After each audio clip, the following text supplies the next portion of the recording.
Bueno, bien. Primero tenemos que centrarnos en la empresa y cómo ésta hace la gestión, ¿no?, en el manejo de sus recursos y de qué teorías, enfoques y herramientas hace uso para dar solución a sus problemas. Lo que ya conocemos, el apoyo que recibe el administrador moderno hoy en día de los enfoques de la investigación de operaciones son las técnicas cuantitativas, ¿cierto? Muy bien, a eso queremos llegar, pero indudablemente vamos a revisar algunas teorías, ¿no?, relevantes para la administración, puesto que, repito, ella busca aplicar para mejorar la gestión de sus recursos, ¿no?, y con ello lograr, pues, competitividad dentro del sector donde participa, ¿es cierto? Muy bien. Entre las teorías que, que aplica está la teoría de la administración científica, ¿no? Es una teoría que algunos ya la conocen, es una teoría clásica, ¿no?, que se basa en técnicas y métodos con enfoque científico para mejorar la productividad en el manejo de recursos y con ello lograr, ¿no?, mayor rentabilidad de la inversión que se realiza a nivel de organización. Comentábamos en la clase anterior que Frederick Taylor es el exponente del enfoque científico, ¿no?, llevado a la administración de las operaciones, ¿no?, porque nos interesa saber cómo las organizaciones manejan sus operaciones, ¿no?, en la búsqueda de competir, ¿no?, dentro del sector. Otra de las teorías también interesantes, ¿no?, es la teoría de las relaciones humanas. Esta teoría de las relaciones humanas, donde el exponente es el Tomayo, nace con el desarrollo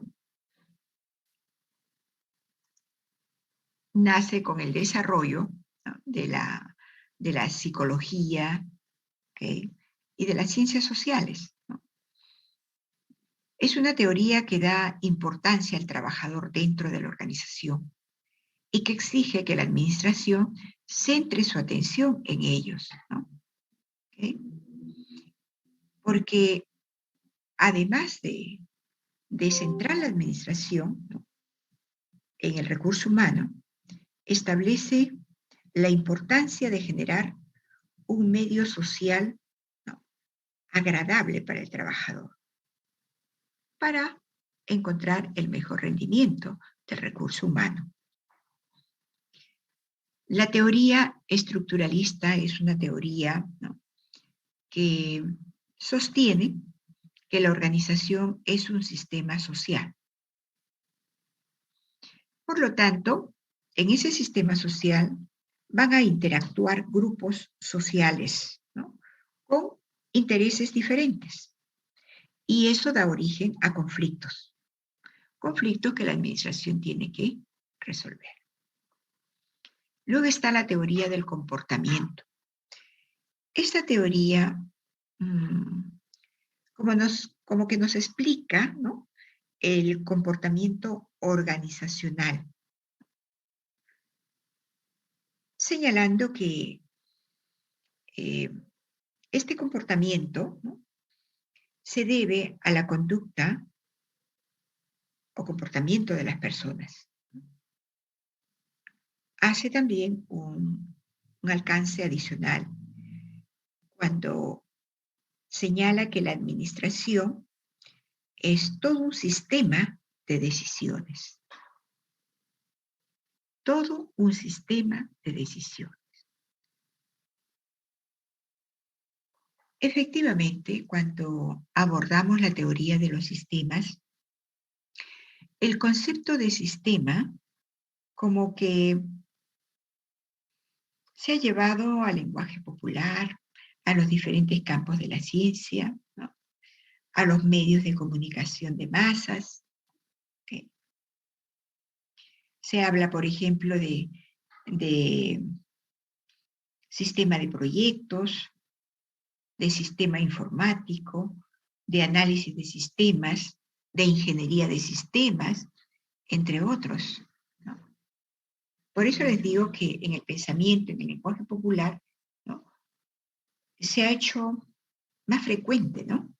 El concepto de sistemas, lo que nos hace pensar de que no solamente pues, se aplica, ¿no? En la empresa industrial, ¿no? ¿Okay? Sino también hasta en temas, ¿no? Más reservados de la ciencia pura. Bien, es más, ¿no? El enfoque de sistemas también se ha llevado a la política. Cuando se aplica, por ejemplo, a los problemas apremiantes relacionados con la contaminación del aire, con la congestión de tráfico, con la planificación de ciudades, con la contaminación del agua, ¿no? O que tengan que ver, por ejemplo, con la delincuencia juvenil. En alguna ocasión, un político decía que los factores esenciales en los problemas, en las políticas y en los programas públicos deben ser siempre considerados y evaluados como componentes interdependientes de un sistema social. Ahí estamos viendo ya el enfoque de sistema, ¿no? ¿Y esto por qué decía? Porque él encontraba, ¿no? Una interrelación entre todos los elementos que constituyen la sociedad. Por eso les decía que también ha sido manejado este concepto por políticos, ¿no? Para incluirlo en sus planes o en su plataforma política, ¿no? Bien. La teoría general de los sistemas fue enunciada por un biólogo alemán, Bertalanffy, por el año más o menos 47, ¿no? En 50 hace publicaciones, ¿no? De sus estudios que han permitido establecer modelos, leyes y principios de comportamiento de los sistemas. Y desde aquella fecha, ¿no? Se han ido afinando, ¿no es cierto? Porque siempre a través del tiempo, ¿no? Se afinan las cosas, ¿no? Y se han llevado a nuevos entornos de aplicación, ¿no? Se llevaron a las organizaciones, a la empresa, ¿no? Esta teoría de los sistemas, ¿no? Es vista como una ciencia general de la totalidad. Y eso hace que sea aplicable en las ciencias que se ocupan de los todos organizados. Y entre ellos la empresa. Porque la empresa, sabemos, tiene componentes que están organizados, ¿no? Que coordinan permanentemente en el logro de objetivos. Bien. Lo interesante que encontramos en la teoría de Bertalanffy, ¿no? Es que ha unificado la idea de los sistemas, ¿no? ¿Ok? De manera más sistemática y metodológica. ¿Y esto qué ha hecho? Ha hecho que se produzcan teorías y modelos conceptuales, ¿no? Que puedan crear condiciones de aplicación en la realidad empírica. Un aporte grandioso. Debe quedar claro también que los conceptos y principios de esta teoría general de sistemas, ¿no? pueden ser aplicados a cualquier sistema y niveles de realidad, lo cual abre, ¿no?, el abanico de su aplicación.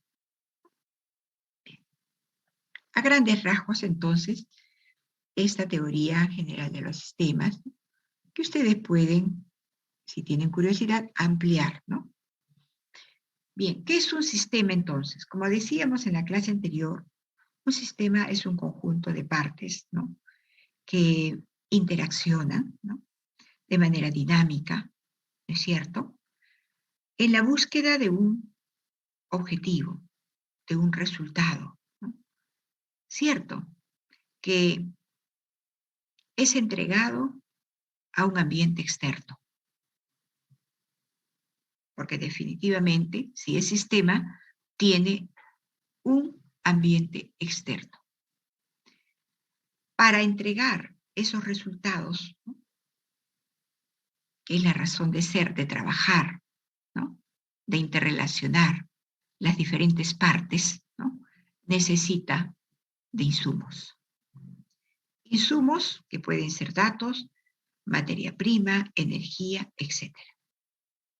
Pero no olvidemos que la empresa es toda una estructura, ¿ok?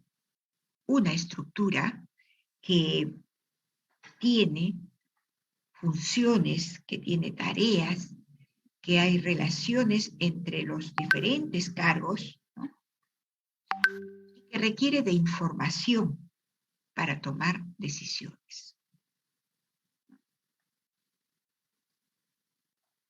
Recuerden que la teoría de comportamiento ya decía que la administración, ¿no es cierto?, la administración es un sistema de decisiones.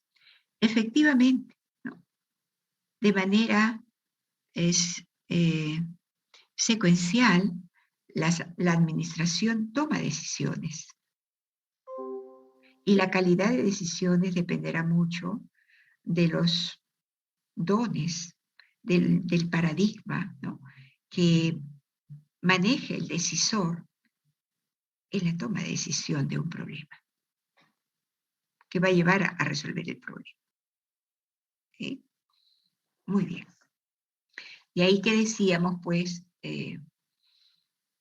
quizá en algún momento, ¿no?, les refería a ustedes de que la administración hoy en día tiene que tener, ¿no?, calidad organizacional y gerencial, ¿no?, un recurso humano que maneje, ¿no es cierto?, modelos mentales, ¿no?, es decir, que le permita tener la percepción, ¿no?, para manejar los problemas y encontrar las mejores soluciones, obviamente. Bueno, vayamos a lo que dice Berta Lamplin relacionado a los sistemas y qué características se encuentra en los sistemas, ¿no? Entonces, para él, un sistema es un conjunto de unidades que están recíprocamente relacionadas, ¿no? Por eso, hace un momento les decía que la teoría de los sistemas es una ciencia general de la totalidad, ¿no?, aplicable a aquellas ciencias que se ocupan de los todos organizados.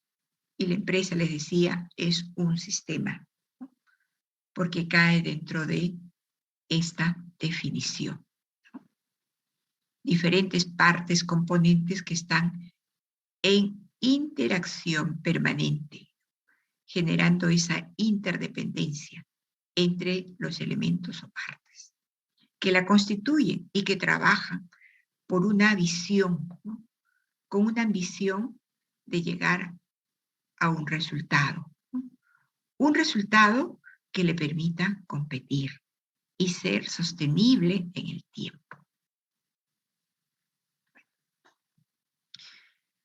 Hay dos características que están presentes en los sistemas, ¿no? La primera tiene que ver con el objetivo, ¿no? Todo sistema ya sabemos que trabaja por alcanzar un objetivo, una meta, ¿no? ¿Ok? En algunos casos se plantea más de un objetivo. Vemos que en la investigación de operaciones hay modelos que trabajan un objetivo, y es el caso de la programación lineal. Pero hay también programas, ¿no?, que manejan más de un objetivo. Y entonces estamos hablando del modelo de programación por objetivos, donde se busca, tal vez, digo, ¿no?, encontrar la producción óptima, la optimización de las ventas, la reducción de costos o de tiempos, ¿no? Estamos hablando de más de un objetivo, ¿no es cierto? Ok. Eso lo manejamos con el modelo de programación por objetivos, ¿no? Eso queda, entonces, o hace quedar claro de que un sistema puede tener uno o más objetivos. La otra característica es el concepto de totalidad o globalismo, ¿no?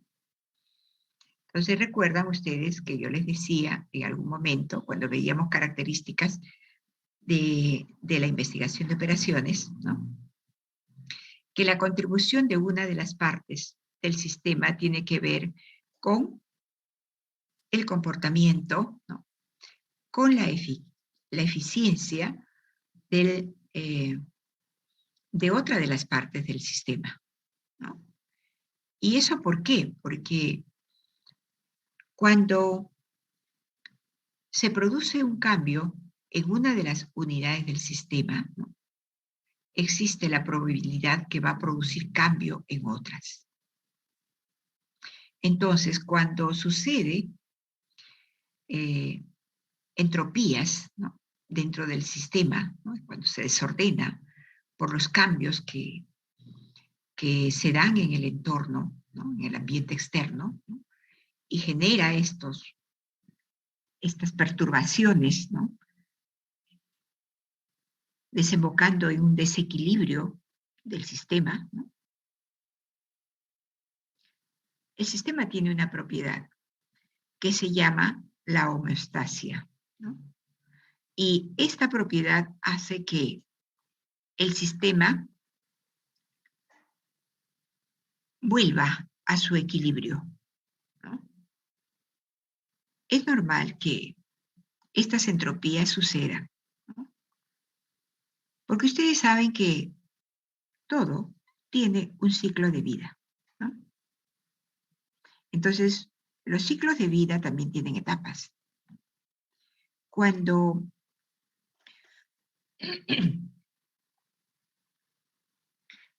se está en una etapa de declinación, porque, digamos, apareció la competencia, hablando de productos, ¿no?, apareció la competencia de productos sustitutos, rivalidad fuerte que ingresa al sector, ¿no? Y entonces nos desplazan por no haber hecho una buena gestión de recursos y se pierde competitividad, ¿no? Los cambios en cuanto al manejo del recurso humano, en cuanto al, a la tecnología, al uso de las materias primas, etcétera, etcétera, ¿no?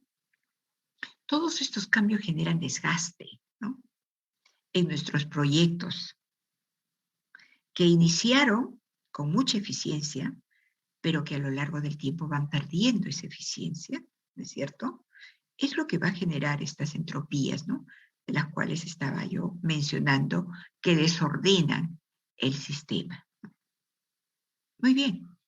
Entonces, Bertalanffy, no olviden, encuentra estas dos características: objetivo y globalismo.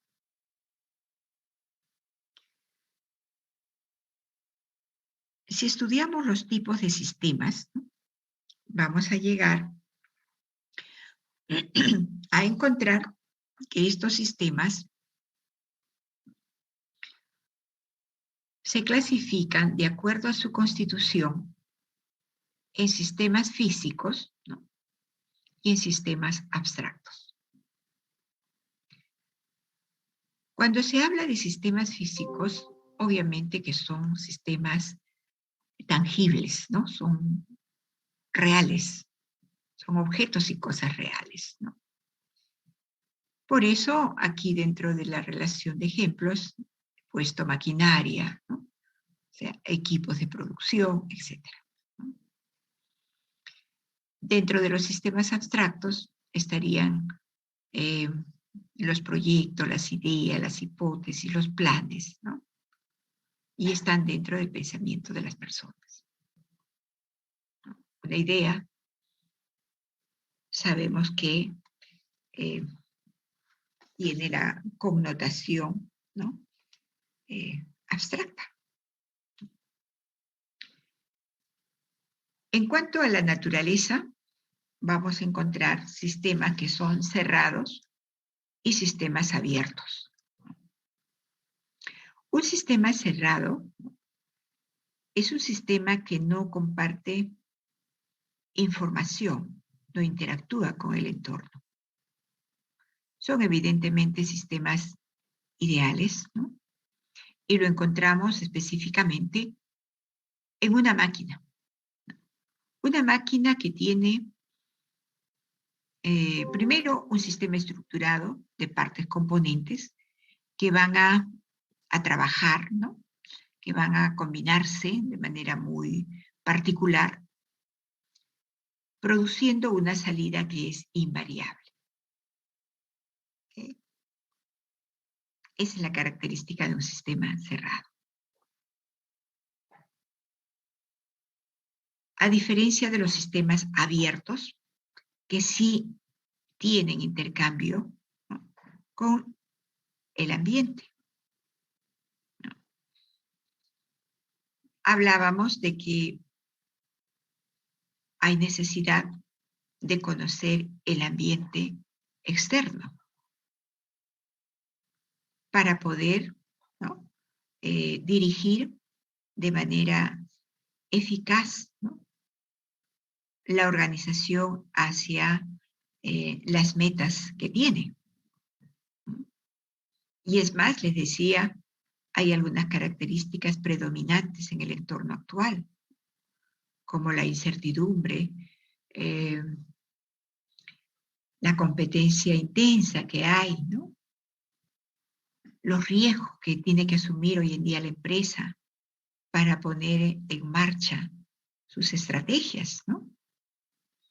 Bueno, de ahí pues que surge la necesidad de que esté informada, que conozca la tendencia, ¿no?, que existe, ¿no?, en su sector, porque ella para funcionar necesita de entradas y entregar resultados a ese entorno, ¿no? Entonces, hay relación para conseguir sus entradas y entregar sus resultados, ¿no es cierto? Si desconoce su entorno, ¿cómo adaptarse a los cambios que hay en ese entorno? Porque para sobrevivir tiene que aprender, tiene que adaptarse, ¿no? ¿Ok? Como hoy en día la competencia laboral exige a nivel profesional, ¿no?, automotivarse, a calificarse mejor, ¿no es cierto?, a desarrollar competencias. Lo mismo ocurre a nivel empresarial, ¿no? Tiene que desplegar todo un proceso de aprendizaje. De ahí que hay exigencia, ¿no?, en el recurso humano de manejar, por ejemplo, los modelos mentales, de hacerse maestros en el conocimiento de temas, ¿no?, que requiera la empresa para ser competitivas, porque ese es el derrotero final, creo yo, ¿no? ¿Es cierto? Muy bien. Pero algo que debo decirles, que para llegar a ser competitivos, ¿no?, se tiene que desarrollar competitividad. La competitividad tiene que ver con el manejo de recursos. ¿Cómo se hace el uso de los recursos? Y recuerden que la programación lineal, ¿no?, que vamos a empezar a desarrollarla en la próxima clase, tiene que ver con la optimización del uso de los recursos. Entonces, un administrador que no maneja bien los recursos, buscando utilidades por encima del promedio de lo que se obtiene en el sector, no será competitiva. Y de ahí que hay otras consideraciones, ¿no?, adicionalmente al manejo de los recursos, como el ser una empresa enfocada, ¿no?, desplegando esfuerzos en lo que más sabe hacer, ¿no?, serán pues necesarios, ¿no?, para poder competir.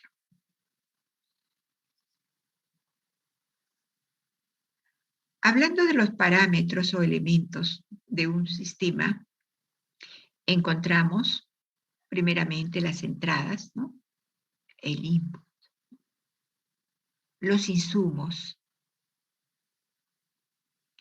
que viene a ser ese motor que da la energía para poner en marcha el sistema, ¿no?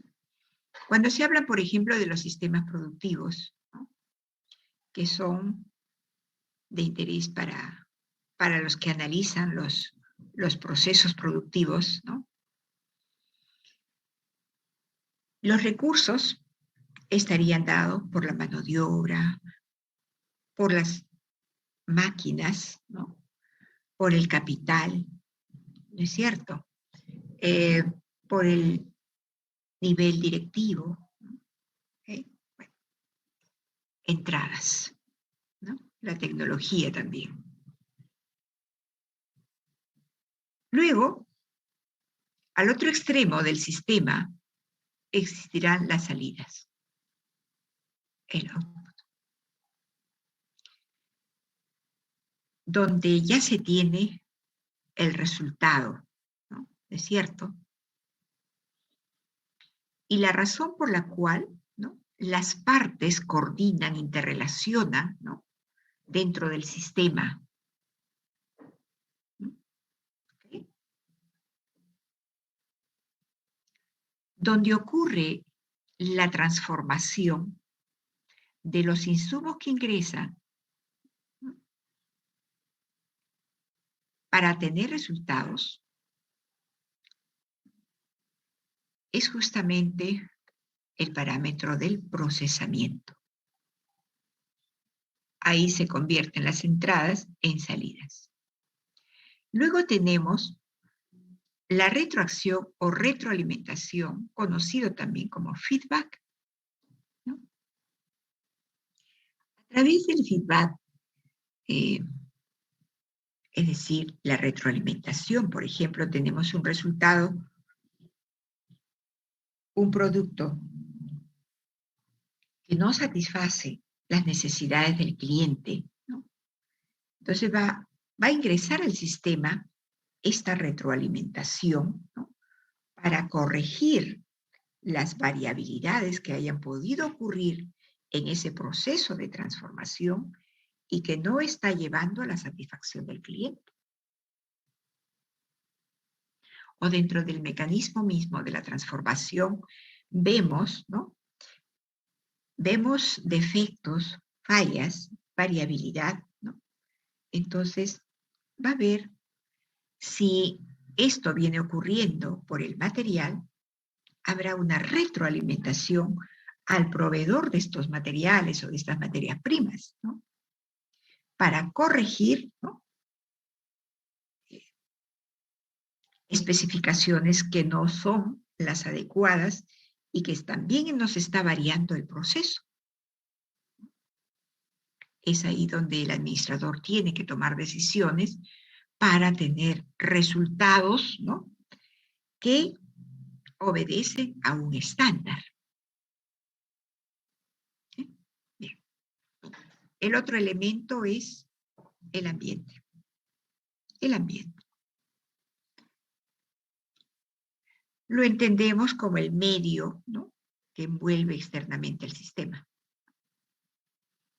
Y en relación a esto, tenemos que nuevamente incidir, ¿no?, de que las empresas tienen que cambiar de actitud frente a los cambios, frente a las demandas que tiene y que le impone su entorno. Por eso es que las empresas, las organizaciones, hoy tienen que estar preparadas para aceptar el cambio, para adaptarse al cambio, ¿no? ¿Es cierto? Porque con ello vienen oportunidades. Y si no están preparadas, difícil, ¿verdad? Las oportunidades son aquellos para aquellos o aquellas empresas que están preparadas. De ahí el autoaprendizaje, la automotivación, ¿no?, el deseo de aprender cosas nuevas, ¿no?, que se van a ir sumando a nuestros conocimientos que poseemos, ¿no? ¿Okay? Bien. Solución de problemas bajo el enfoque de sistemas, ¿no? Un enfoque que resulta ser de gran ayuda, de gran apoyo para la administración, ¿no?, aquellos que administran el sistema, ¿no? ¿Cuál es la metodología que sigue? Primeramente, ven ustedes una etapa que viene a ser la formulación del problema. Luego, la identificación y diseño de soluciones potenciales, ¿no? Y la tercera etapa que viene a ser el control de resultados.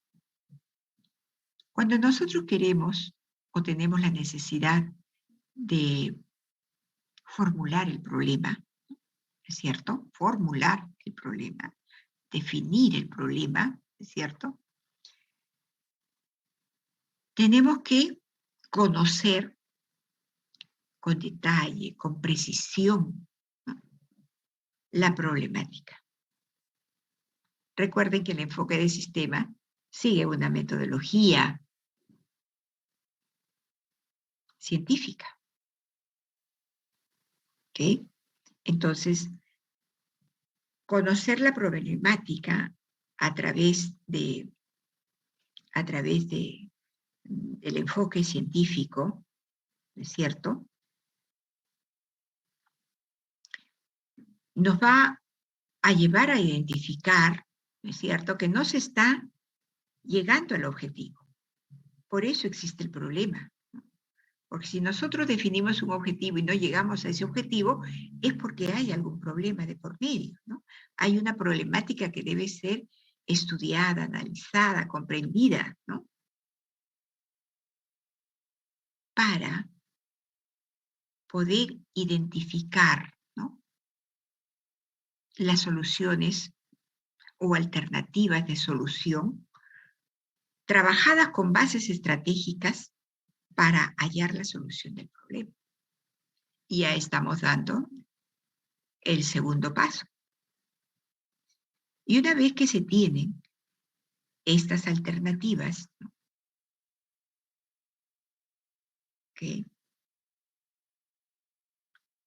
se selecciona y se desarrolla la solución, habrá que plantear, ¿no es cierto?, programas, presupuestos que permitan poner en acción, ¿no?,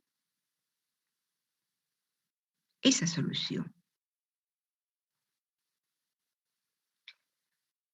La siguiente etapa, que es el control de resultados, siempre será importante, ¿no? Y también lo es en este enfoque, ¿no? Definir el tipo de control, ¿no? Y cómo se van a evaluar los resultados.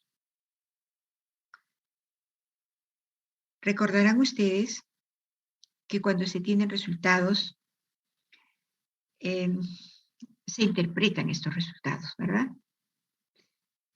Y cuando no son coherentes con la búsqueda de lo que nos hemos planteado, ¿no? Hay que replantear, hay que ajustar, ¿no? Porque pueden haber algunas omisiones que hay que levantarlas, ¿no? Para tener los resultados esperados. Entonces, es una metodología en realidad que se aplica, ¿no? Se aplica porque se aplica en la empresa, porque la empresa es un sistema, ¿ok? Y ya saben ustedes que el enfoque científico llevado a la solución de problemas nos pone en el plano de la observación, ¿no? De lo que ocurre para poder generar soluciones y encontrar, ¿no? La que responde a las expectativas, ¿no? A través de la evaluación de los resultados hallados. Por acá tenemos el método científico, ¿no? Aplicado en la solución de problemas, ¿no? Y ustedes saben que un método científico es utilizado para encontrar un hallazgo, ¿no? Para generar conocimiento. A través del método científico, ¿qué hacemos? Hallamos información, una información que luego es verificada. Es una de las características del método científico, ¿no? Además, ustedes saben que cuando se hace una investigación científica, ¿no? Esta se basa en lo empírico y en la medición, ¿no? Que están sujetos a principios de las pruebas de razonamiento. Eso es lo característico de un método científico, ¿no? Cuando ustedes, por ejemplo, en el futuro planteen el tema de tesis y que requieran, por ejemplo, hacer prácticas de laboratorio, ¿no? Entonces, van justamente a encontrar, digamos, esta información, ¿no? Que ingresan como datos, ¿no? En forma verificable, porque la van a validar, ¿no? En otro caso la van a desechar, ¿no? Supongo. Ok, bien, entonces este enfoque, como este conocimiento lo aplica pues la investigación de operaciones, ¿no? Y el propósito ya en la investigación de operaciones es estudiar el comportamiento del sistema empresarial o de la empresa, ¿no? Que requiere ser representado a través de un modelo. De ahí que el modelamiento es básico, ¿no? Para tomar una decisión.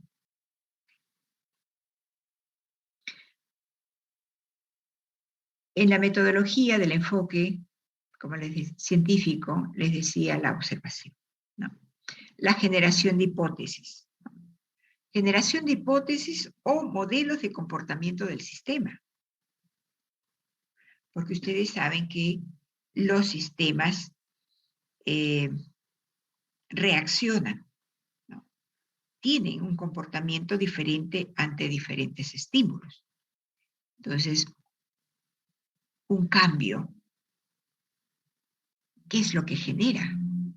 Un cambio de tecnología, ¿qué es lo que genera dentro de la empresa? O un cambio en el recurso humano. Bueno, después viene la experimentación.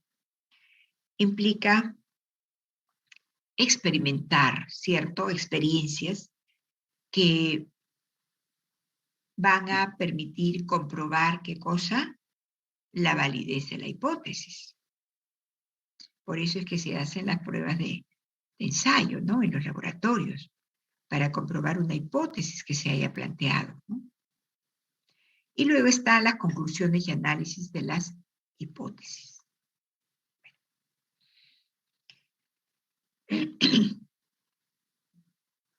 ¿Para qué el analista observa los resultados? Para mejorar, ¿no? Cuando la hipótesis no se cumple. Entonces hay que hacer ajustes. Por eso les decía, ¿no? Bien, entonces este enfoque científico aplicado por la investigación de operaciones, ¿no? Para poder, ¿no?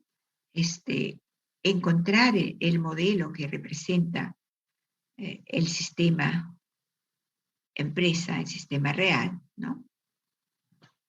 Es una metodología a seguir, paso a paso.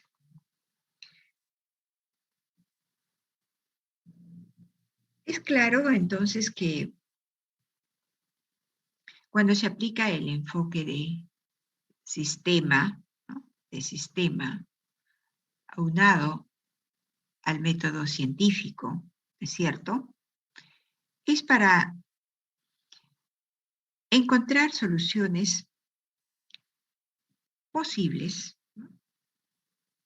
Y seleccionar aquellas que permiten optimización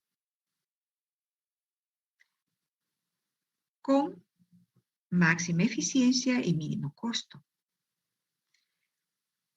considerando toda la red de interrelaciones complejas que existen dentro del sistema. Fíjense que esto es bastante amplio, ¿no? Y cuando ustedes, por ejemplo, en la tarea de participación que se ha dejado, ¿no?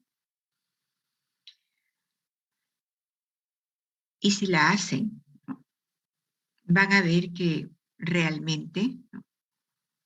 Después de analizar la problemática, se plantea la optimización de los recursos, ¿no? Pero ya sea buscando una máxima utilidad o un mínimo costo, pero al mismo tiempo considerando toda esa complejidad, ¿no? De relaciones e interrelaciones, ¿no? Que existen en el sistema. Y esto va a depender del tamaño de empresa, ¿no? Porque a medida que las empresas son más grandes, ¿no? Comparen ustedes una empresa doméstica con una empresa multinacional, donde las variables son en mucho mayor número. Las interrelaciones entre los cargos que existen dentro de ella son numerosos. Será toda una red, pues, compleja de interrelaciones. La investigación de operaciones busca, ¿no?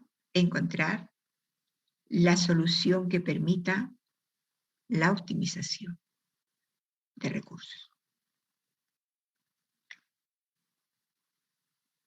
Otro enfoque para encontrar también soluciones a los problemas de gestión administrativa son los mapas conceptuales. Al respecto, creo que ustedes tienen experiencia porque lo han trabajado seguramente más de una vez, ¿no? ¿Para qué se utiliza? Para representar el conocimiento sobre un argumento, ¿no? De manera visual, de manera coherente, a fin de poder encontrar solución. Solución de problemas.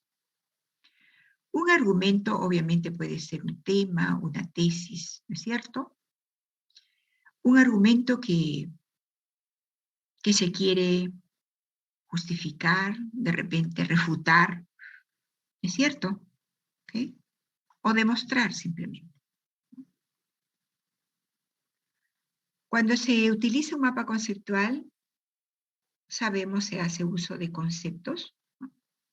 ¿Correcto? Y proposiciones para establecer las relaciones entre los conceptos. Yo voy a remarcar la importancia que tienen los mapas conceptuales. Según David Ausubel, los mapas conceptuales, ¿no?, permiten el aprendizaje significativo. ¿Okay? ¿Y qué es un aprendizaje significativo? Es un tipo de aprendizaje donde el estudiante va a relacionar la información nueva que recibe con la información que ya posee. Entonces, cuando se da esta información nueva y se une a la que ya posee, ocurre un proceso y los conocimientos se reconstruyen y se genera este aprendizaje. ¿Okay? Interesante, ¿no? Bueno. Los elementos, como sabrán, son los conceptos y son las proposiciones, como decía, ¿no?, que permiten manejar las relaciones, ¿no? Entonces, como componente vamos a indicar los conceptos y las relaciones. De manera rápida, evidentemente, un concepto es una idea abstracta. Su importancia dentro del mapa va a depender del nivel de conectividad, ¿no?, ¿es cierto?, de la categoría que tenga. Y es más, si queremos conocer otra característica, un concepto no existe más de 2 veces en un mapa, ¿no? Y en cuanto a las relaciones, vamos a identificar una relación definida en una dirección, o puede ser de manera recíproca, ¿no?, o simétrica, indefinida. Bueno, esto ya para elaborar el mapa, ¿no? Nos sirve estos tipos de relaciones que existen. La utilidad, ¿no? La utilidad que nos dan los mapas conceptuales es que es visto como un medio estratégico para encontrar soluciones a los problemas. Por eso le digo que va a ayudar a la administración, ¿no?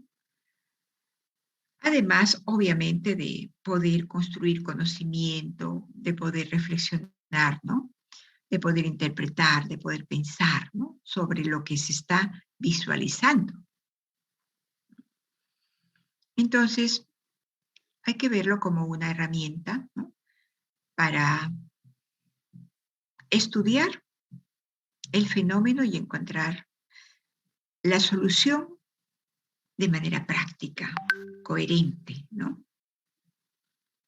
Claro está de que cuando nosotros podemos visualizar algo, ¿no?, eh, para luego interpretar, ¿no?, ¿es cierto?, nos está llevando al plano de la comunicación, de la investigación, ¿no?, y de la toma de decisión en el plano administrativo. Bueno, por ahí ven ustedes entonces la utilidad de los mapas conceptuales, ¿no?, que es diferente a modelos mentales que mencionaba hace un momento, ¿no? Porque un modelo mental está vinculado con la percepción que tiene el individuo, ¿no?, sobre un tema, un objeto, ¿no?, un proyecto, ¿okay? Es diferente, ¿no? Que obviamente va a estar condicionado al nivel de conocimiento que tenga, al nivel de experiencia, al nivel de creatividad, ¿no?, que maneje. Entonces, cada quien maneja modelos mentales, ¿no? Okay. Y las organizaciones inteligentes, ¿no? Porque una organización tiene que ser inteligente para poder aprender, ¿no? Tiene como disciplina la maestría, manejar la maestría en los modelos mentales. Recurso humano, entonces, que está plenamente capacitado, que tiene dominio para realizar tareas asignadas, ¿no? Es otro tema, pero lo estoy trayendo a colación ya que estamos hablando de la maestría en los modelos mentales. Bien, eso entonces relacionado con la primera parte de sistema, ¿no? Visto como un concepto que nos va a permitir dar solución a los problemas de la empresa, aunado al enfoque científico y al uso de mapas conceptuales. Vamos a ver seguidamente el modelado, el modelamiento analítico, ¿no? Para hablar luego de los modelos y sobre todo uno que nos interesa más, el modelo matemático de decisión. El modelamiento analítico hay que verlo como un procedimiento, secuencia de pasos, ¿no? Que aplica el razonamiento y el cálculo simbólico. ¿Para qué? Para visualizar y verbalizar un problema, para luego cuantificarlo con expresiones matemáticas. ¿Okay? Recuerden ustedes que las técnicas cuantitativas aplican el razonamiento lógico, ¿cierto? Y en las técnicas cuantitativas se habla de modelo. Entonces, este modelamiento del cual estamos hablando en este momento tiene que ver, ¿no? En el contexto que les menciono. Razonamiento y cálculo simbólico. Porque nosotros queremos verbalizar un problema para luego, a través de expresiones matemáticas, darlo a conocer bajo la representación, ¿no?, de un modelo. ¿Y por qué es importante? Porque constituye el centro o el proceso central de las decisiones que se toman a través de la investigación de operaciones. Por eso nos interesa. También el modelamiento puede considerarse como un proceso estructurado, ¿okay?, organizado, ¿no?, sistemáticamente, ¿no?, del pensamiento focalizado y consecutivo, que va a ayudar a comprender un problema de decisión, despertando, promoviendo la creatividad, ¿no?, nuevas ideas, para encontrar la solución con calidad dentro del contexto, ¿no?, del problema. Eso entonces deja en claro de que el modelamiento matemático incluye pensamiento razonado, investigación, ¿no es cierto?, método científico, y resultado, que es el modelo matemático. Un modelo matemático donde se aplican tres conceptos. Uno, la realidad. Dos, un modelo mental. Y tres, la representación. Bien. ¿Y qué es un modelo entonces? hay diferentes formas de definir un modelo. La primera, por ejemplo, aquí en la presentación, dice, es la abstracción selectiva de la realidad. Si es una abstracción selectiva de la realidad, está cogiendo la esencia de esa realidad, ¿no es cierto? Entonces, es una representación idealizada y simplificada de la realidad. El modelo no es una realidad,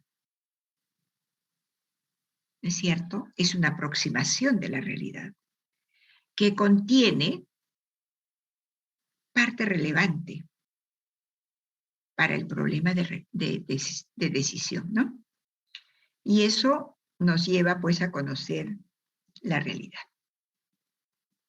También es visto como una réplica, ¿no?, del sistema real o de objetos reales. Una réplica, ¿no? Es decir, una imagen, ¿no?, que si es una réplica va a tener las características del sistema real, ¿es cierto? También se ve como una estructura para un análisis lógico y consistente.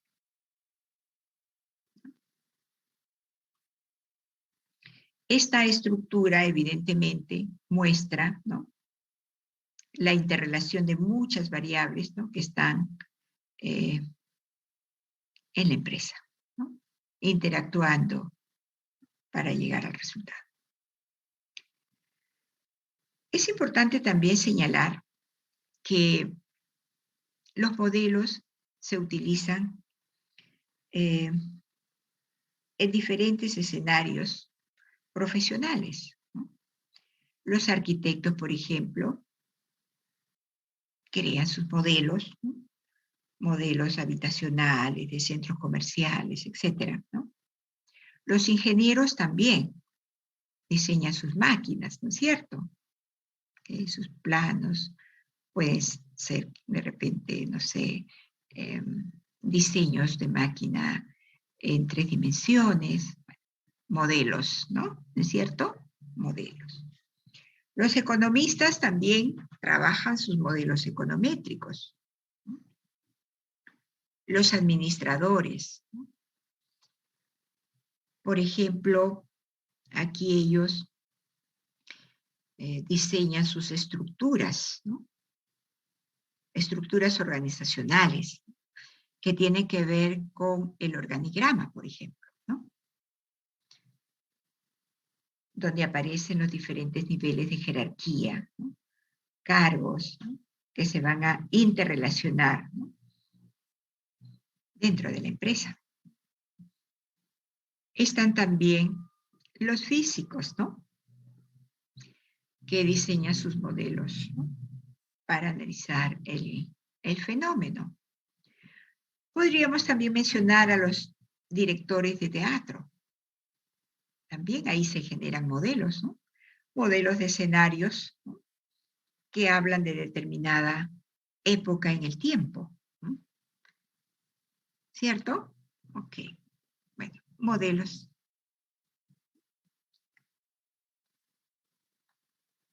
Este es un modelo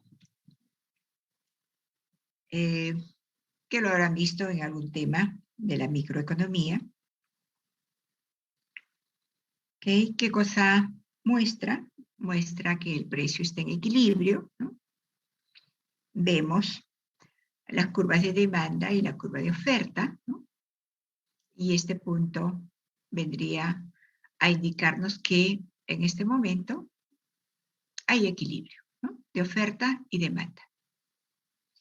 Pero este modelo refleja 100% la realidad. No, es una aproximación de la realidad. ¿El precio está en equilibrio en todas las partes del mundo? No. ¿Ok? Pero sí este modelo, ¿qué nos permite? Nos permite conocer el comportamiento, ¿es cierto?, de este sistema que ha quedado representado, ¿no?, de lo que va a ocurrir cuando el precio suba o el precio baje. Y entonces nos daremos cuenta, en términos económicos, si va a haber escasez o va a haber excedente. ¿No es cierto? Porque si el precio sube, es lógico que va a haber excedente. ¿No es cierto? Va a haber más oferta que demanda. En cambio, si el precio baja, va a haber más demanda que oferta. Entonces, ¿qué es lo que percibimos que va a haber? Escasez. Un modelo, entonces, nos permite conocer el comportamiento futuro del sistema.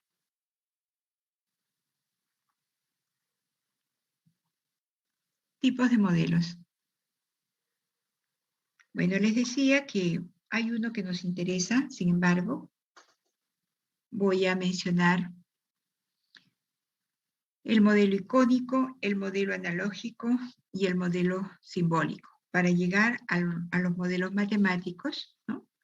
Y dentro de los modelos matemáticos quedarnos con el modelo matemático de decisión. ¿Qué es un modelo icónico?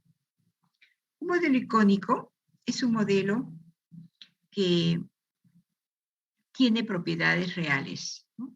Y características muy propias del sistema que se está modelando. A escala diferente, sí, porque en un modelo icónico, si bien es cierto, se conservan las proporciones del objeto real, ¿no? Pero con una reducción de escala. ¿Okay? Entonces, por eso les decía en escala diferente. Un modelo icónico lo encontramos, por ejemplo, cuando diseñamos un equipo de laboratorio, un reactor, por ejemplo, diseñado para el laboratorio de operaciones unitarias, podría ser un ejemplo, ¿no? O un diseño de planta a escala piloto, donde se pone en marcha un proceso operativo y que cuando se quiere llevar ya a la industria, pues habrá que hacer el escalado correspondiente al equipo, ¿no es cierto?, para tener los volúmenes de producción establecidos. Entonces, modelos icónicos. Modelos analógicos. Bueno, aquí estos modelos también muestran propiedades reales, pero diferentes a los del sistema que representa. Porque esto se construye mediante un conjunto de convenciones que sintetizan y codifican propiedades del objeto real. Por eso lo encontramos en las curvas de nivel, en los histogramas, en los termómetros, organigramas, diagramas de flujo, velocímetros de un auto, también, ¿no? Donde nosotros, cuando viajamos, pues estamos observando, ¿no? Sobre todo donde la velocidad es restringida, ¿no? No sobrepasar el límite de velocidad, ¿no? ¿Ok? Cuando vamos en carretera, pues queremos colocar el velocímetro a una velocidad recomendada para no exceder el uso del combustible. Bueno, ¿no? Okay. En las curvas de nivel, por ejemplo, que se usan en topografía, los histogramas, ¿no? En estadística, los termómetros, ¿no? Un organigrama que ya les explicaba, ¿no? Muestra los niveles de jerarquía, ¿no? Algunos son muy verticales, otros son más planos, ¿no? Dependiendo de la filosofía organizativa que se maneje dentro de la empresa. Los diagramas de flujo, ¿no?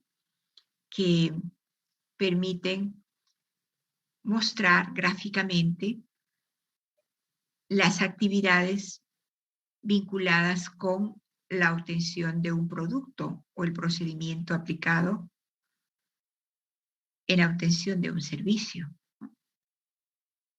Entonces, en este diagrama, ¿no?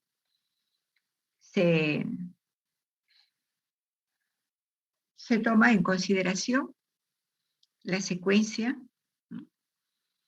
Se toma en cuenta los tiempos, las máquinas que se utilizan en la obtención del producto, ¿no? Manufacturado, por ejemplo, ¿no? Bueno, los modelos simbólicos son modelos que se construyen representando el objeto real mediante una codificación matemática, como lo constituyen, por ejemplo, las ecuaciones que podría ser nuestro ejemplo las leyes de Newton, ¿no? O tal vez un diagrama bimanual, que también es considerado un modelo simbólico. ¿Por qué? Porque para elaborar este diagrama se utilizan símbolos, ¿no? Que tienen que ver con actividades que realiza la mano derecha y la mano izquierda en un trabajo manual. Por eso, bimanual, ¿no? Cuando lleven ingeniería de métodos, lo van a conocer un poquito más. Aquí tienen los modelos matemáticos, ¿no? Modelos matemáticos que pueden ser descriptivos y pueden ser de decisión. Veamos los descriptivos. Este tipo de modelo se caracteriza justamente por describir, ¿no?, el comportamiento futuro, ¿no?, del sistema que se modela. ¿Ok? Es decir, describe pues una situación real, ¿no?, en términos matemáticos, ayudando a describir, ¿no?, es cierto, con mayor claridad y de manera más objetiva, ¿no?, el sistema. Aquí vemos una expresión, ¿no? Les comentaba a sus compañeros de la clase anterior que esta es una expresión que se aplica para hacer pronósticos de demanda. ¿Y para qué es útil un pronóstico de demanda? Para poder planear la producción. Por eso lo van a ver y desarrollar, ¿no?, cuando lleven el curso de control y planeamiento de la producción. ¿Ok? En realidad hay varios enfoques para hacer pronóstico. Este enfoque aplica los mínimos cuadrados, que es utilizado cuando la demanda histórica tiene una tendencia lineal. En otros casos puede ser exponencial, ¿no? Y entonces ahí hay que aplicar la técnica exponencial, ¿no? Como también hay otra que tiene que ver con los promedios móviles, ¿no? Bueno, con demandas estacionarias, ¿no? Bueno, pero para que sepan de dónde viene esta expresión, que habla de la demanda en el tiempo t, que va a ser igual a una constante más otra constante multiplicada por el tiempo t, ¿no? Entonces, de acuerdo a los datos de la demanda, ¿no es cierto? Y aplicando, como les decía, el enfoque de los mínimos cuadrados, ¿no?, se trabaja, digamos, este pronóstico. Refleja el comportamiento futuro de la demanda, ¿no?, necesaria para hacer los planes de producción, ¿no? Los modelos matemáticos de decisión, ¿no?, son modelos que utiliza quien va a tomar la decisión, ¿no? De ahí el nombre, ¿no? Son reconocidos como modelos de optimización, ¿no?, y lo que buscan es encontrar la solución óptima, ¿no?, de acuerdo a criterios de entrada. ¿Cuáles son sus elementos? Las variables de decisión. Estas variables de decisión, que de aquí en adelante las vamos a identificar con B de mayúsculas, variable de decisión, ¿correcto? ¿Qué vienen a ser las variables de decisión? Factores, ¿no?, que dan sustento al problema. Su valor es desconocido, ¿no?, y sus cantidades son medibles. Eso quiere decir que cuando se resuelva el modelo, vamos a tener valores numéricos para estas variables de decisión. Sabemos que las variables de gestión, ¿no? Dentro de la actividad empresarial tienen que ser medidas, ¿verdad? Por eso se mide el costo, el volumen de producción, los inventarios que se manejan, las compras, etcétera, etcétera, ¿no? Otro elemento es la función objetivo, que se va a abreviar por FO, función objetivo, ¿no? Así la vamos a manejar. ¿Y qué viene a ser la función objetivo? Bueno, es un criterio de valor que tiene que ser definido para poder evaluar la gestión, ¿no? Y garantizar la maximización de la utilidad o la minimización de los costos. Por lo tanto, va a medir la efectividad que tiene el sistema. En cuanto a las restricciones, ¿okay? Fíjense que las restricciones juegan un papel muy importante en los modelos. Por lo tanto, merecen ser analizadas para ser consideradas, ¿no? Como relevantes para no perder objetividad en la solución. Pero estas restricciones son las que van a limitar los valores de las variables de decisión. ¿Qué pasa si no consideramos adecuadamente las restricciones? Tal vez no encontremos soluciones factibles. Y nuestro interés es encontrar soluciones factibles. ¿Para qué nos interesaría una solución indefinida, una solución inconsistente? Para nada. ¿Ok? Entonces, por eso es importante tener en cuenta las relaciones e interrelaciones entre variables del sistema para manejar las restricciones. Las relaciones funcionales son relaciones que existen entre las variables y la función objetivo. Entonces, la función objetivo es una relación funcional, sí, dentro del sistema, ¿no?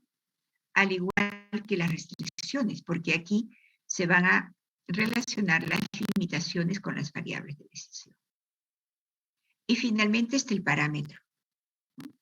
Un parámetro está presente en las relaciones funcionales, es decir, tanto en la función objetivo como en las restricciones. ¿Y qué vienen a hacer? Vienen a ser esos coeficientes o constantes que acompañan a las variables en las relaciones funcionales.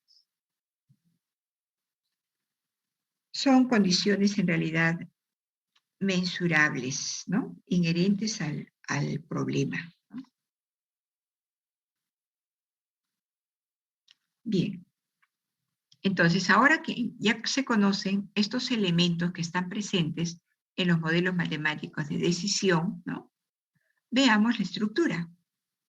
Y la estructura, por simple que se presente, tiene lo que debe tener la estructura de un modelo matemático de decisión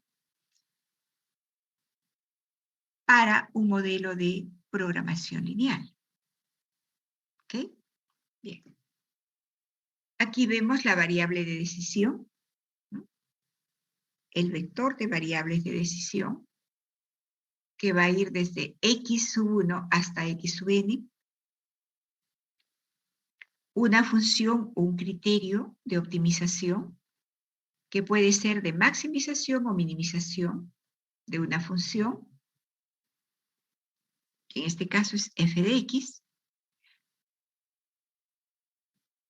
Luego tenemos el sujeto A o el subject to, ¿no? Donde van a venir todas las restricciones que va a tener el modelo, vemos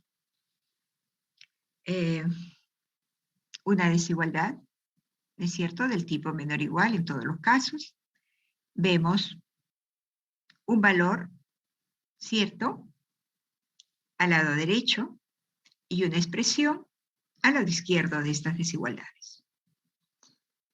¿Qué vienen a ser los términos del lado derecho? Podrían ser recursos disponibles, y lo que está al lado izquierdo podríamos considerarlo como recurso utilizado, ¿no?, en el producto de este recurso.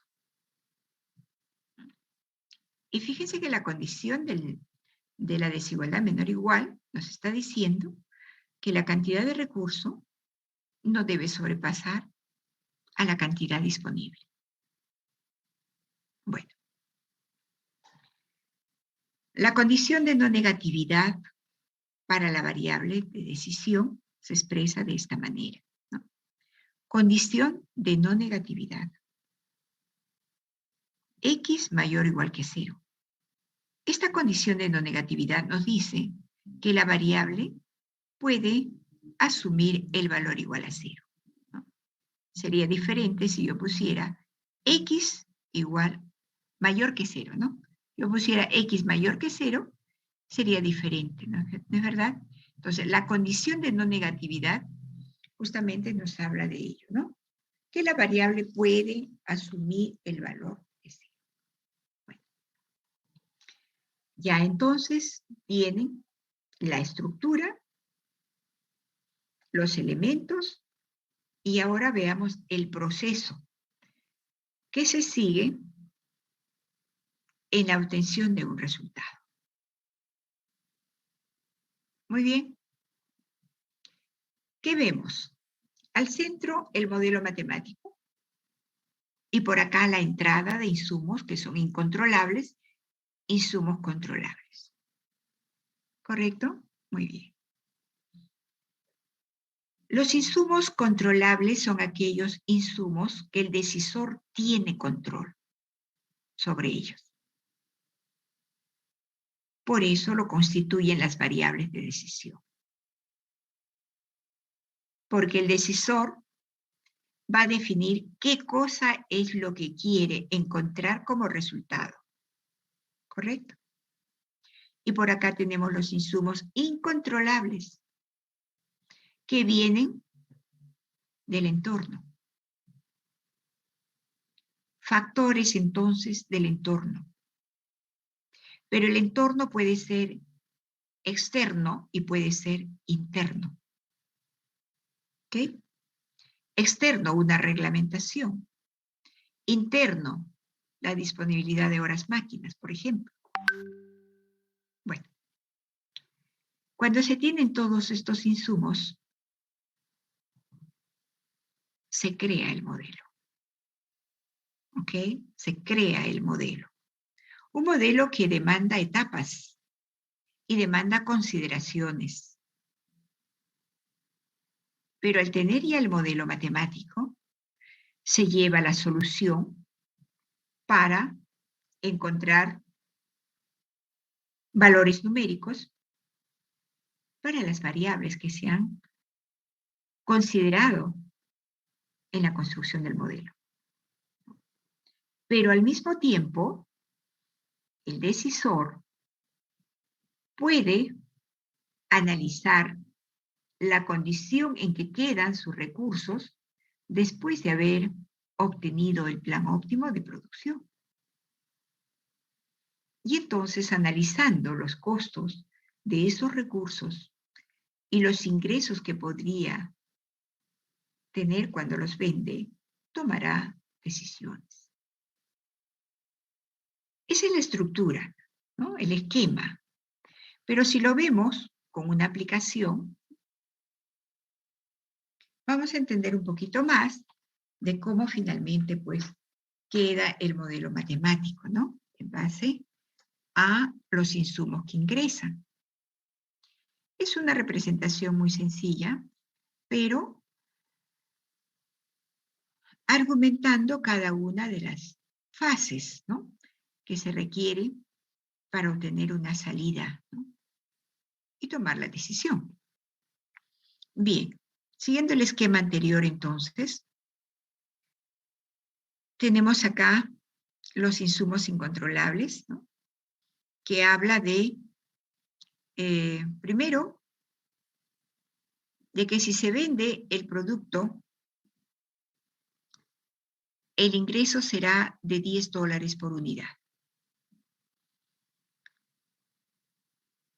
La necesidad de recurso para producir una unidad son 5 horas de tiempo. La capacidad que se tiene en horas para producir este producto es 40 horas. ¿Ok? Perdón. 40 horas. Muy bien. Entonces, si tenemos esta información, ¿no es cierto que inmediatamente pensamos, analizamos, razonamos? ¿Qué es lo que se estaría buscando si tengo estos datos? Muy bien. Lo que estaría buscando sería maximizar el ingreso por venta de este producto.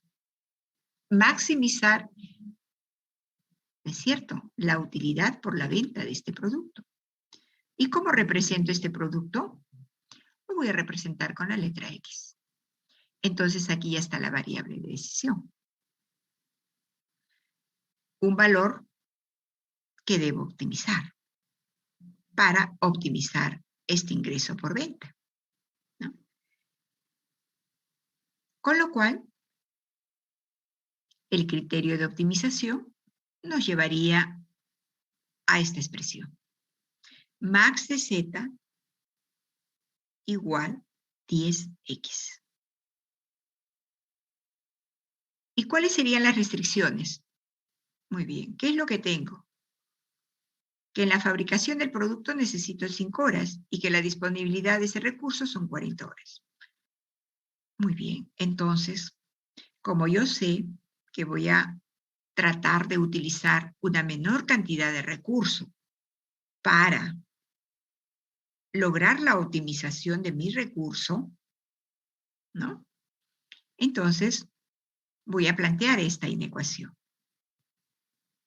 donde el lado derecho que vendría a ser la disponibilidad del recurso y el lado izquierdo que nos representa la cantidad de recursos que se estaría consumiendo por unidad de producto. Bien, entonces se desprende esta primera restricción, que va a ser única por la condición de datos que damos, ¿no? Pero si ya no hay otra restricción a considerar, vamos a tener que manejar la condición de no negatividad. X mayor o igual que 0. Muy bien. Si tuviéramos dos variables, encontraríamos la solución por el método, por cualquiera de los métodos. Pero como tenemos una sola variable, ¿no?, por simple inspección podemos darnos cuenta cuánto sería el número de unidades de producto que estaríamos produciendo para hacer máximo este ingreso, ¿no? Y vemos que serían 8, ¿no es cierto? Que si multiplicamos 8 por 5 sería 40. Estaría utilizando la totalidad del recurso disponible. Y el ingreso sería 80. ¿Okay? Entonces, cuando analizamos el resultado, vamos a dar el valor óptimo de X y vamos a comentar que en el programa óptimo de X se está utilizando la totalidad del recurso. ¿Sí? Muy bien. Es así como la investigación de operaciones, ¿no?, y un poquito que me estoy adelantando a la programación lineal, maneja los recursos. Pero como les decía, en la construcción de modelos hay consideraciones básicas. ¿Recuerdan ustedes las etapas del enfoque científico de la investigación de operaciones? Decía que había que reconocer la realidad, ¿no? Para poder definir, hacer la recolección de datos, y que estos datos son muy abundantes por la naturaleza propia de cómo funcionan los sistemas. Una de las consideraciones básicas es que tiene que haber simplicidad, exactitud y utilidad. Correcto. Porque algunas veces la simplicidad nos puede llevar a perder objetividad en lo que viene ocurriendo en el sistema.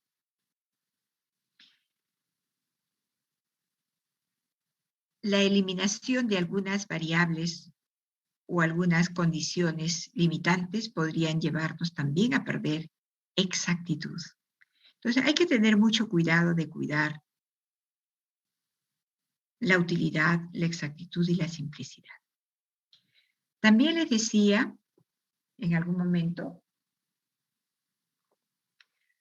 un momentito, que la calidad de los insumos tienen que ver con la calidad de los datos, ¿no? Entonces, es como cuando se quiere un proceso de calidad, ¿no?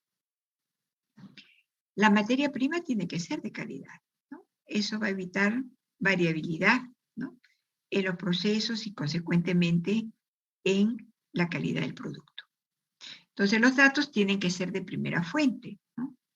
Porque ustedes saben que los datos se distorsionan, ¿no? Cuando pasan a una segunda fuente. Por eso es que hay que trabajar con la observación directa, con encuestas, ¿no? Con entrevistas, para dar calidad a los datos. Otra recomendación, otra consideración es que los supuestos, ¿no?, que se manejen queden implícitos en el modelo y también aceptados por el usuario, ¿no?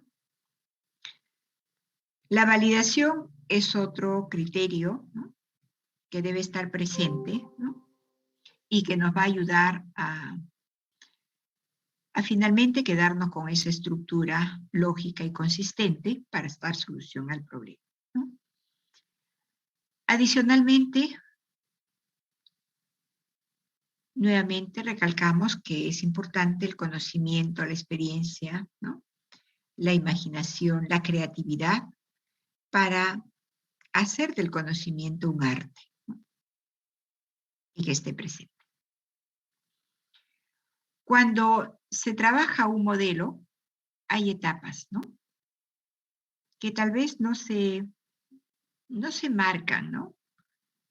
No se hacen, qué sé yo, diferentes, ¿no?, cuando una las realiza, pero están ahí presentes. La primera etapa es la observación y el análisis de la realidad. Ya saben ustedes a qué conlleva el análisis de la realidad, ¿no? Analizar procesos, clientes, problemas, ¿no?, conflictos, etc. Una vez que se ha observado y analizado la realidad, que análogamente podríamos establecer, digamos, cuando ustedes hacen la lectura de un texto, ¿no?, de un problema que se presenta, ¿no?, para una práctica o para un examen, ¿no? Ustedes van a analizar, ¿no? Van a, en un primer momento, seguramente dar una primera lectura, ¿no?, como que no entienden mucho el objetivo, las variables de decisión. A continuación darán una segunda lectura donde ya van a comenzar a extraer datos, ¿no?, que luego los van a relacionar para poder construir el modelo, ¿no? Ok, pero es la realidad la que van a tomar, el texto el que van a tomar. No van a manejar datos que no están en ese texto, ¿no es cierto? Muy bien. Para luego, ¿no?, en vuestra mente, ¿no?, de manera abstracta y relacionando, ¿no?, las variables que hayan podido identificar, las relaciones, ¿no?, de estas variables. Y entonces viene la creación del modelo, pero en vuestras mentes, ¿no?, y la formulación conceptual y lógica del problema. Y una vez que ya lo tienen, simplemente lo ponen en el papel, ¿no? ¿No es cierto? Hacen la construcción del modelo matemático. ¿Okay? Por eso, estos momentos de repente no se distinguen con claridad, pero ahí están, ¿no? Ahí se dan. Si hablamos de cualidades de un buen modelo, encontramos que un buen modelo debe ser simple.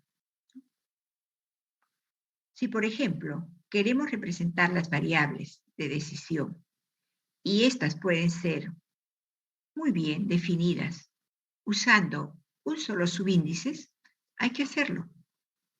¿Para qué utilizar dos subíndices cuando podemos utilizar uno? Y así nos evitamos dificultades, ¿no?, en el futuro. Pero así como debe ser simple, ¿no?, también tiene que ser fuerte.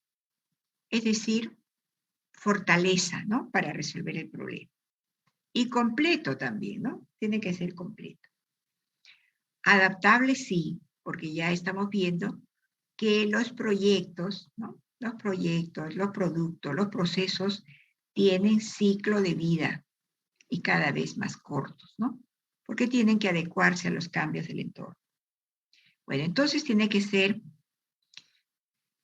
adaptable, fácil de manipular, ¿no es cierto? Y con ello quiero indicar de que hay que tener en cuenta el algoritmo que se va a utilizar, ¿no?, para poder eh, hacer las corridas, ¿no?, experimentar el comportamiento del sistema. Y sobre todo, realista. Modelo que no es realista no tiene validez, ¿no? Tiene que ser real, pues, ¿no? Tomar la realidad del sistema para estructurarlo matemáticamente. Bien, entonces, reconsiderando lo que se ha mencionado, nos vamos a abocar a los modelos matemáticos de decisión que tienen una estructura, elementos dentro de esa estructura, ¿cierto? Procesos para manejar y llegar al modelo que nos va a permitir hallar resultados, consideraciones para construir el modelo, las etapas que se presentan en la configuración del modelo matemático, las cualidades de un buen modelo, con lo que ya podríamos nosotros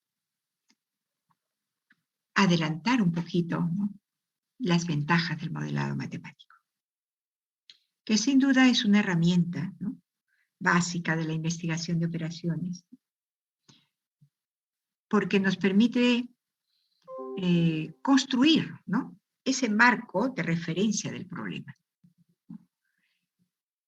Y cuando tenemos ese marco de referencia del problema, ¿no?, nos podemos adelantar, es decir, tener la visión del resultado final. Y cuando manejamos una visión de un resultado final,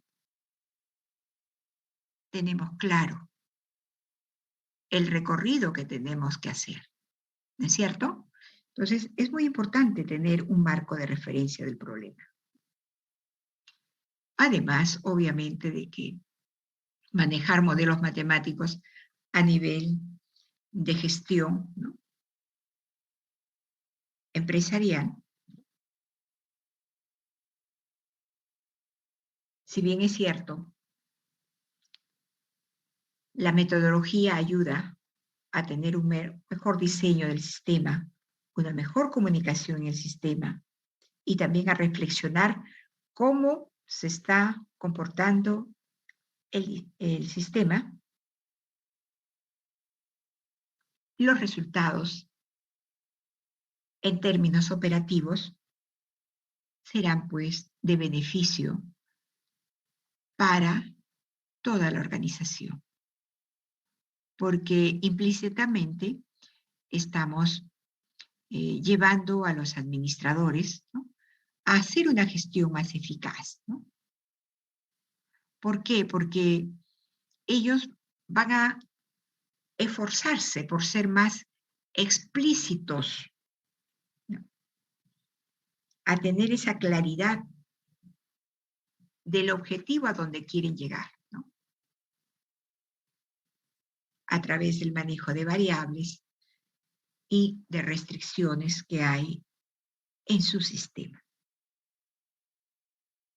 Bien, con esto hemos terminado la parte del modelamiento analítico, ¿no?, para empezar a ver en nuestra próxima clase, ¿no es cierto?, lo que es la programación lineal, ¿no?, y comenzar a revisar aplicaciones que nos permitan entender un poco más de lo que ya conocemos, Pero igual ya te doy tu baba.